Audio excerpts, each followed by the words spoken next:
Do you have a shower head that looks like this? Laced with limescale and mineral buildup, what was once a source for steamy sensations is now just a clogged, crusty clunk of steel. That feeling that just smacked you in the face? Yep, that's disappointment. And it is defined as a feeling of sadness or displeasure caused by the unfulfillment of our hopes and expectations. Well, today I am cuckoo for Cocoa Puffs because I'm going to show you how to clean and restore that shower head with confidence.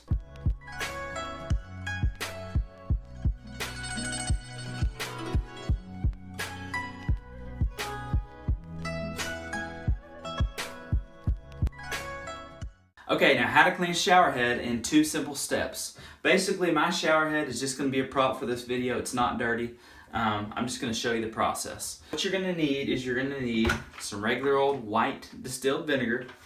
You're going to need a baggie, Ziploc baggie, and a rubber band or hair tie will do. Step number 1 is to fill the baggie about halfway with the white distilled vinegar. And step number 2 is to attach the baggie to the shower head with the rubber band. Make sure the shower head is fully submersed down into the vinegar, and we're going to let that shower head soak for all night long or for 12 hours if you do this in the morning. And what you're going to notice is the calcium buildup is just going to start to clean off this thing and fall off into the vinegar.